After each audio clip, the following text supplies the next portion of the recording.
Welcome, everybody. Thanks for joining us today. My name is Fred O'Connor.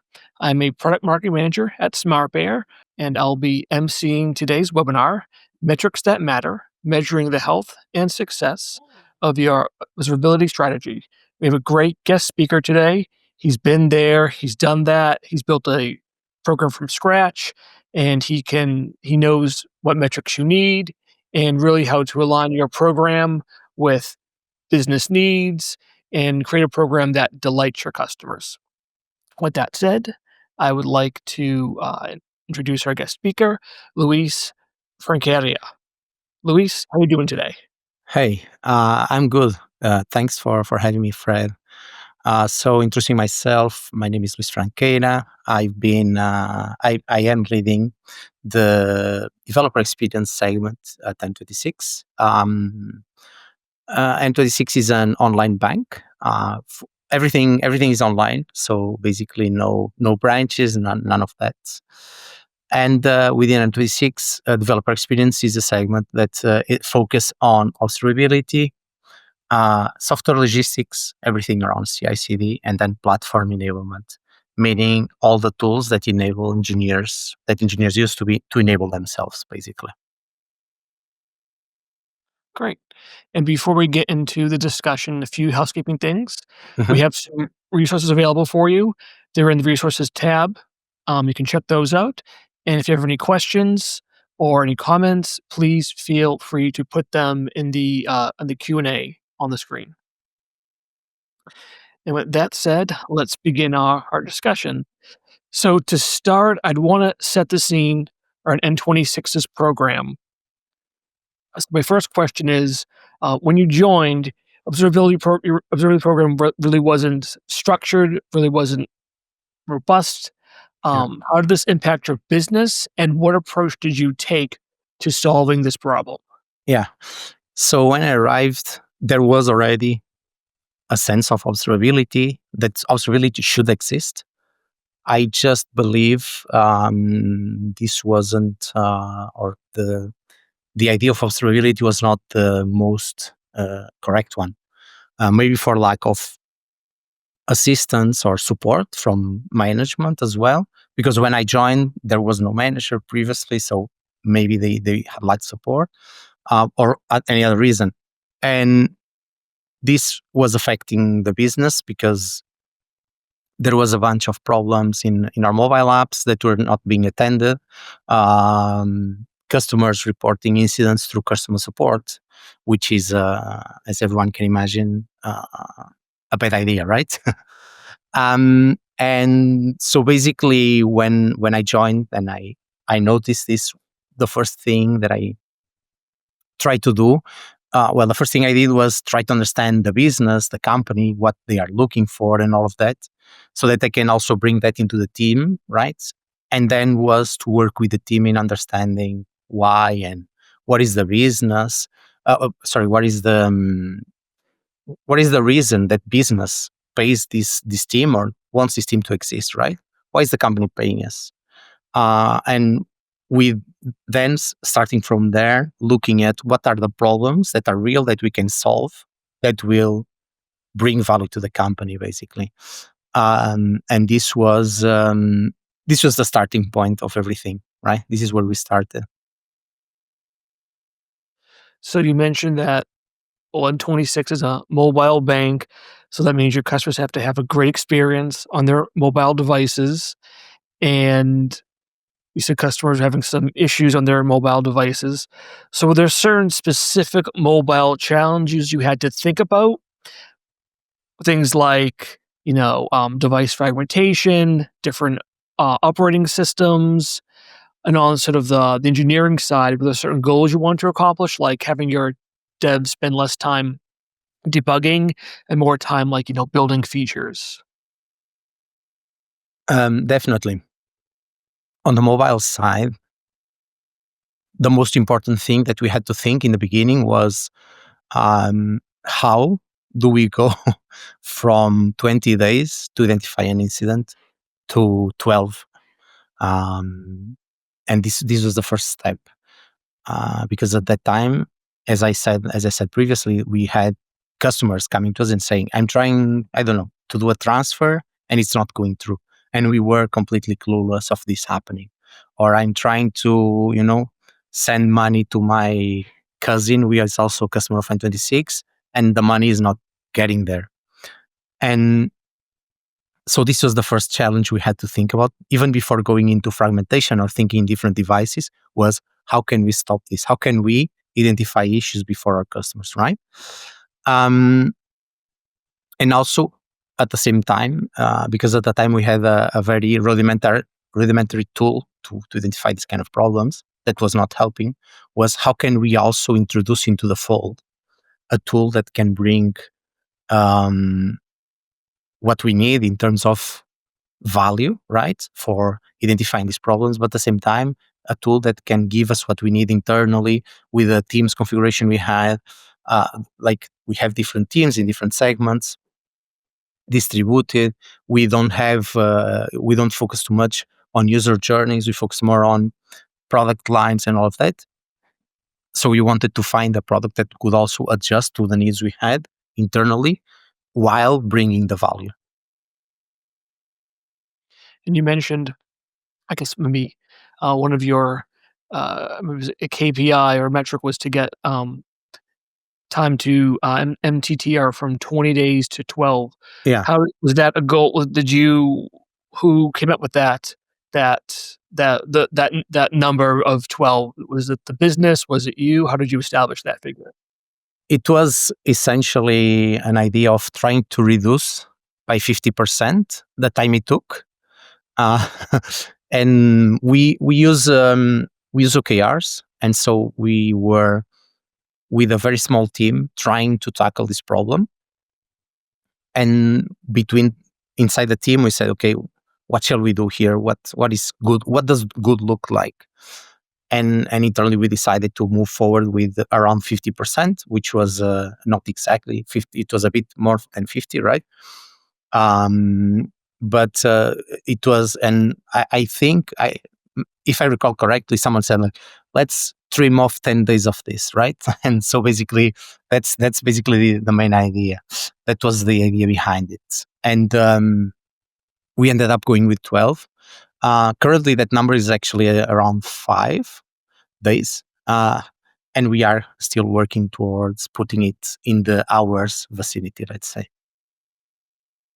So one theme I'm sort of hearing is that I think bugs are inevitable, issues are inevitable, and the real, I don't know, say maybe moment to shine, opportunity there is to these things are going to happen, but you try to minimize the impact on the customers when they do happen. That's sort of, I think, maybe the ultimate sort of underlying theme I'm hearing. Yeah, that's the I mean, let's call it a mantra or something. I really don't know the specific word. Where is we are basically hoping for the best, preparing for the worst, right? We know that incidents are going to happen. We know that we're going to introduce them in production. We just need to be able to react as fast as we can so that we prevent the problem to spread and if affect the least amount of customers, right? If you release a version of an app, let's say in the banking industry, like we do, and you see as soon as the new version is being used by the first user, you see an error saying that this person cannot do a transfer, an instant SEPA transfer. That is something we use here in the European Union. SEPA transfers. It's a method of sending money between bank accounts. Then you can react quickly and fix the problem and launch a new version and stop this energy from spreading out and you die with losing blood, let's call it, right? So yeah, that's the main point here, definitely. Yeah. So, I think when it comes to mission critical functions like being able to transfer money, people want to see that, wouldn't want to be able to carry that function out. That makes Yeah, total. it's what we call the critical user journeys, right? If you have a banking app, it's like People need to be able to log in, to register, Mhm. to open a bank account, register, open a bank account. They will need to be able to put money and use your card and send money away. Because in the end, I don't know how much people know about this, but banks make money when you use their system, right? You use a credit card or a debit card, they are making money. You make a transfer, they are making money. And this is how they make the money. And so this is critical for banks that this is happening. Of course, there are other things like M26 has stock trading, right? So this is also important that it works.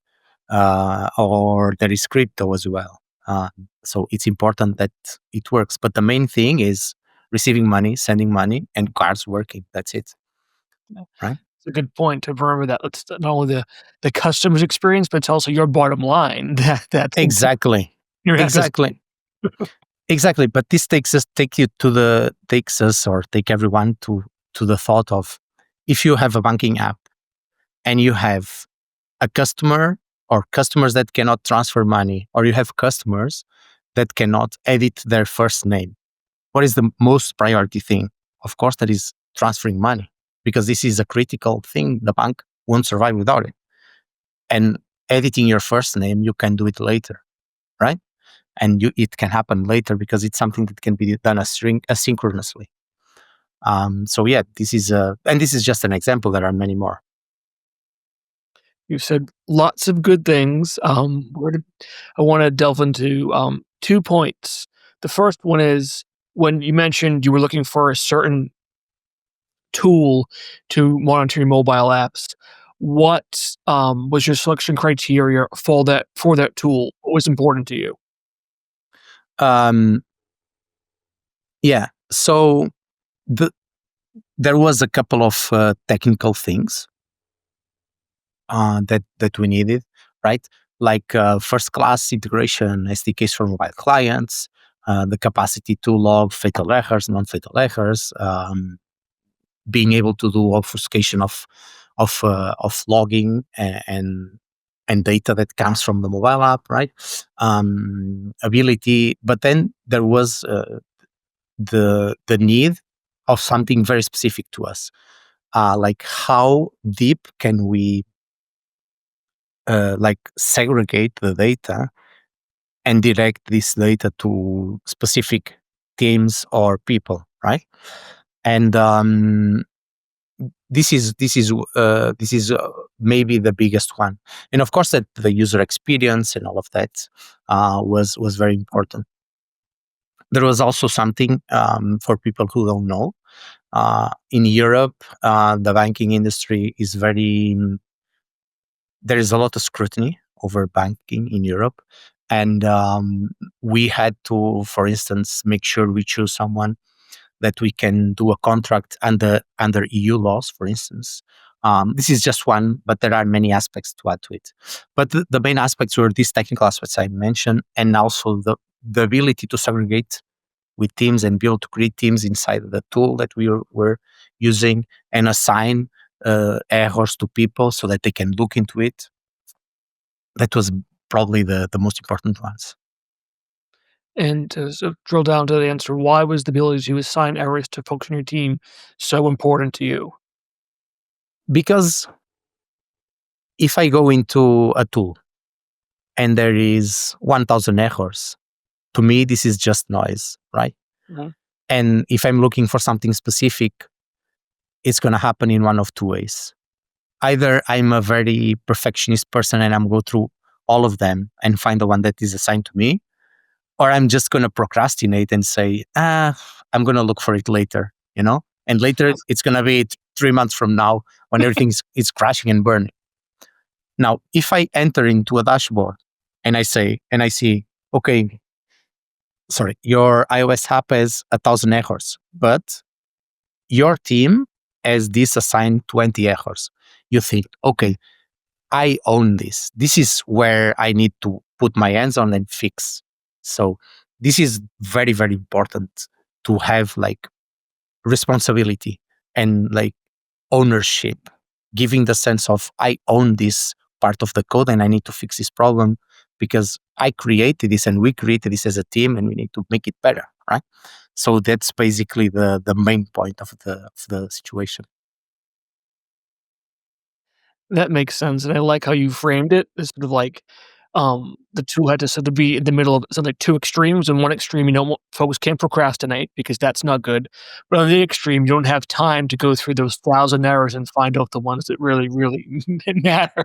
Yeah, that's true. I mean, logically speaking, like you're not going to spend your entire day going through 1,000 errors unless you are the sole developer of this company and you need to fix all of them, right? And then you go one by one. But when you start to have some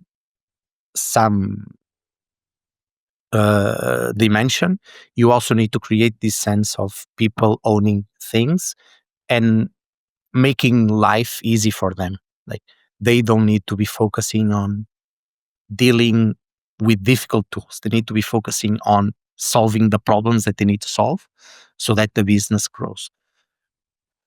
Sorry about that. And that's a good segue to the next point I wanted to you delve into. When you began building your observability program, like, where did you start? What problems were you looking to solve? What goals did you set? Yeah, basically we tried to look and as I said in the beginning, it's a bit like why are we here, right? What are the business goals? What is the direction that the business is taking, right? And then what is the impact, the biggest impact we can have, right? And then from here we came back or we saw a bunch of problems that needed to be solved. Things like no data correlation, or just to cite a few examples, no data correlation or long MTTR on mobile apps, or lack of automated data metrics, basically. And this is things that the engineers in the team, they knew that these problems existed. They weren't just not looking to them, basically. And this is what we did. We sat down, it's like, okay, what are the problems that we need to solve? And then we go and discuss them and debate them and decide which ones we want to focus the most, basically. And how was there any alignment to greater business goals as well? How did if so, how did you pull that off? What do you mean by business goals? Aligning sort of the engineering team to greater business goals around and improving customer success, like, reducing the number of negative app store reviews, things like that. Yeah. I think we never did something like that. Okay. The closest we did was, and this is pretty much the focus we did in the beginning, and it was more like, how can we turn this team into a product focused team? And so we're not gonna have a team that produces observability. We're gonna be a team that produces products that are related to observability that other engineers can use, and they are going to be our customers. And so our business goals are going to be, how can I give this team the power to understand their own MTTR? Or how can I give this team the power to understand their mean time between failures, right? And from there, you start giving information and giving visibility over the information to people, and you teach them how to use this information. And at the same time, we also try to bring tools that are not a problem for engineers to use, that are easy to use, that are simple, that remove all the manual work they need to do, and they just need to focus on producing good products and good features for our customers of N26. That makes sense. So moving on to talking about metrics, insight, and success criteria. At what point did you determine what metrics to measure? When did that conversation happen? Yeah. So basically, what we did was we understood a little bit from what is said in the market and what the engineers understood, like what are the metrics that are really important in terms of observability. And we also need to understand that there are two sets of metrics here, or there are two types of metrics. We need to have metrics that matter to us as a team and that we need to be looking into. And then we need to have metrics that matter to other teams and that we need to provide them. That's the observability part, right? And then they need to be the ones making business sense out of these metrics. Because just to give an example, looking at MTTR specifically, and this is the most important metric in observability, because this is what helps us to make decisions into where should we go next, where should we improve next, right? And this is really important for us. And the lower that this number is for us, the better.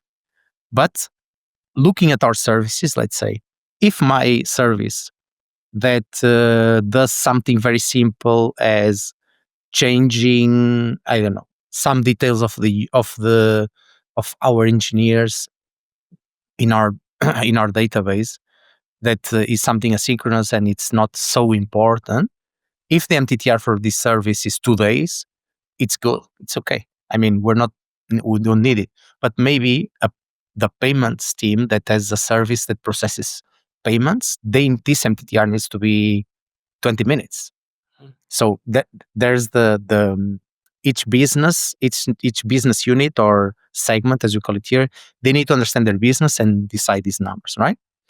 And so with this in mind, with the team at this point, we went to a variety of metrics, from MTTR, or mean time between failures, cycle time, lead time, and these 4 are the DORA metrics, to SLOs, audit findings, which is like a very big metric / KPI in European banking, because there's audits, they are always happening, and you always have audit findings, and you always need to be fixing them.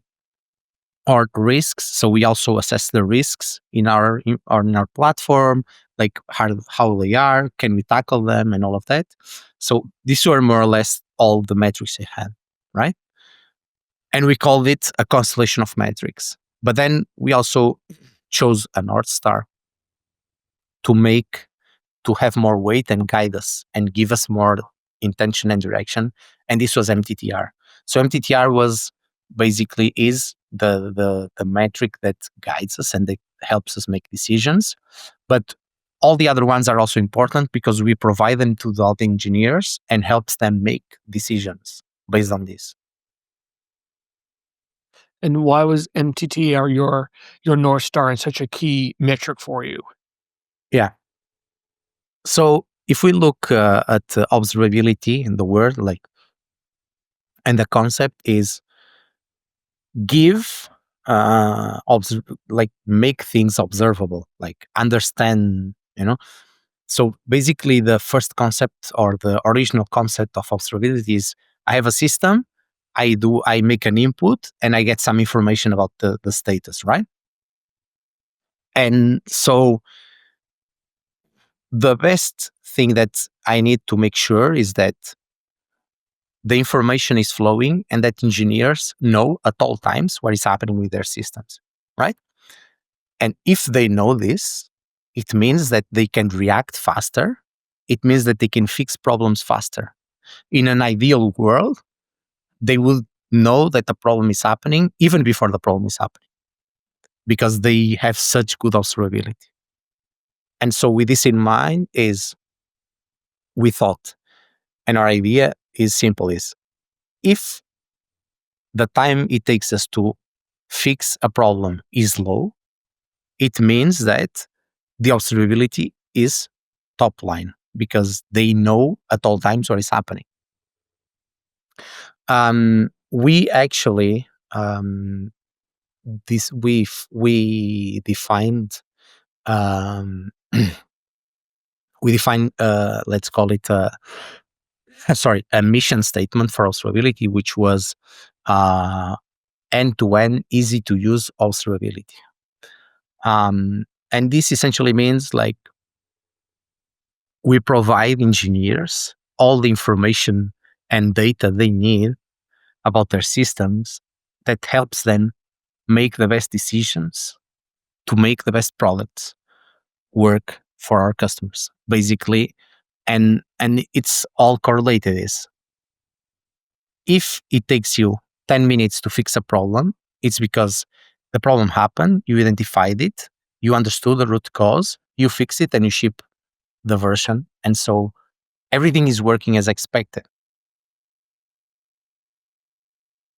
That all makes sense. I also like how it sounded like there's really a strong alignment between the business units in 26 as to what metrics matter, and I think that's, I've talked to other companies where that alignment is challenging to do because everything is so siloed, but it sounds like you really were able to break down those silos, align, your team's needs with the business unit's needs and come up with some metrics to for success. You mean in terms of the segregation or what matters to each department? You mean? What matter to each department, that. Yeah, yeah. We I think we do that very well here. We believe that each segment, and this is about a bit about independence, right? It's each segment considering the direction that the company is taking. They are independent enough to make decisions and to move in the direction they feel they need to move. It's a risk, but at the same time, it's also putting the responsibility in the hands of the person that is leading the segment, I would say. And you talked a lot about, I know MTTR we discussed was sort of your North Star, and Mhm. that reducing MTTR was your a key metric. Beyond sort of measuring metrics and hitting the numbers, was there something greater to what success looked like? Are there any things like, I don't know, releasing faster, giving developers more time to focus on things that matter, anything like that? Something beyond just hitting the numbers. Yeah, I think that as a bottom line, what we are focused on, and I think this is a very interesting concept to me and to this team and to my teams, is in the end we want happy customers that want to use our products, right? At 1026. And this is what we thought, like, if our engineers can produce top-notch code that and products that make our customers happy and our base grows, then we are doing a great job. So we focused pretty much on the problems that we focus on. What problems to solve is how can I leverage, or better said, how can I support the engineering teams to make their job better and faster with more impact. And this is what we focus on. And we of course we worked on things like how can I release versions of the app on demand, for instance, or how can I um, ship code faster, or how can I don't know, introduce new AI tools that will enable engineers to have more impact, or at least more output. All these kind of things, and this is questions we ask ourselves on a regular, definitely. And sort of, moving gears to maybe talk about outcomes, you sort of hinted at, your outcomes and where you are, and, how far along how far along are you on your observability journey? Um, how is it looking so far? I mean, we came a very long way. Um, just to note that in the beginning, we had a small team of 5 people that were working on maintaining a system 60% of the time. We are pretty much advanced right now, and I feel we are in the correct track to get where we want to be. Now the question is, where do we want to be? Right? Um, so basically, in terms of observability strategy, what we had commit to, we current we have recently launched Metrics within M26, well, a while back. We launched also SLOs. And this is the part we are right now focusing the most is how can we make or not make, but influence people to use SLOs in a way that matters to them. And SLOs is a very complex topic. It's a very complex topic, and a lot of people have different interpretations of it. And in the end, SLOs is just another tool to help teams make good decisions, to help their customers and to support their customers, basically. And SLOs is just a way of making decisions. And we're trying to work on a way of making SLOs and use them with user journeys. The let's say login. How do I know that the login is working properly?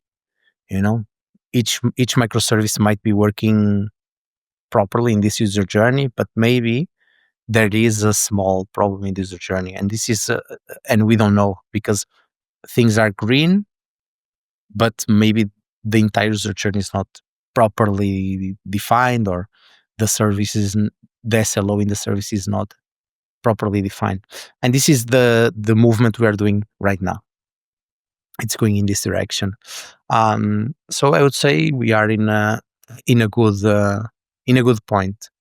Maybe further down the line, we're going to be looking at how can we use as well health score. We have a feature that is health score that asserts the health score of your systems, your code systems, and gives you like an evaluation based on the number of things like compliance, like security, like patch management, and all of that. And we want to combine all of this and make sure teams use it to understand what can they do better and what can they improve so that they go to the next level, let's say.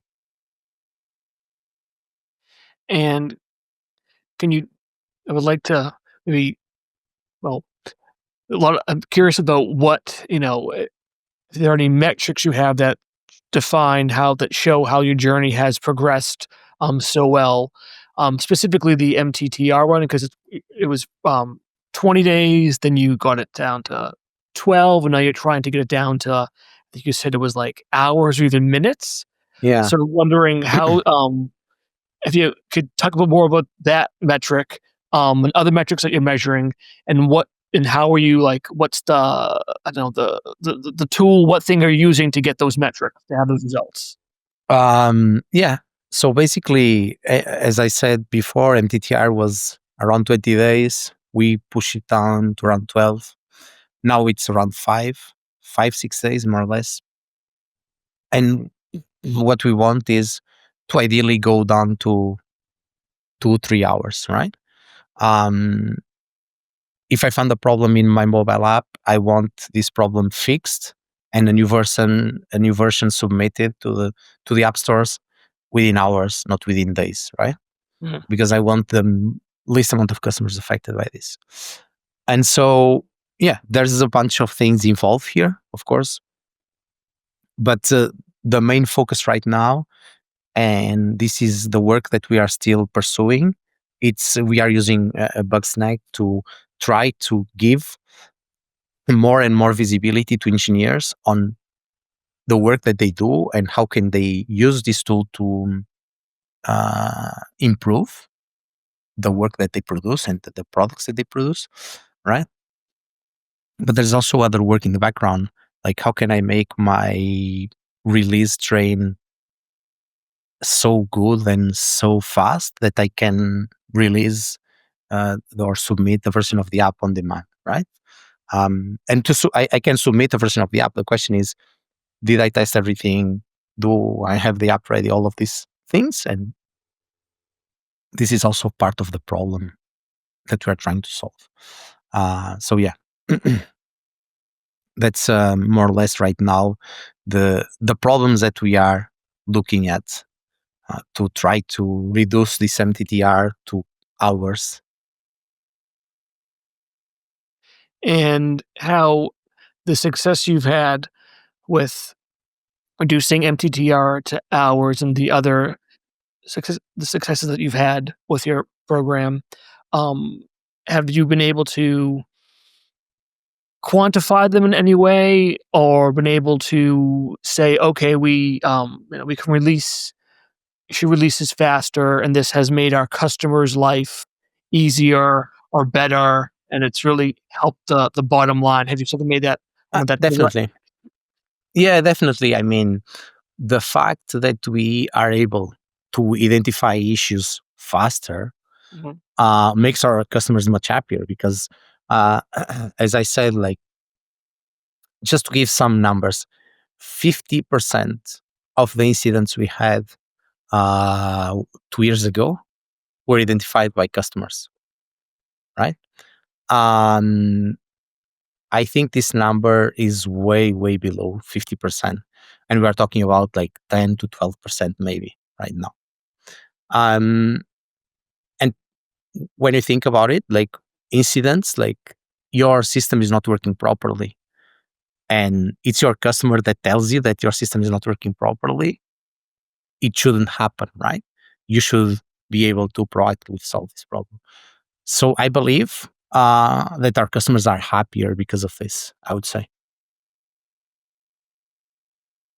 And has Bugsnag helped you achieve these outcomes and keep your customers happy? Is there any Uh, connection there?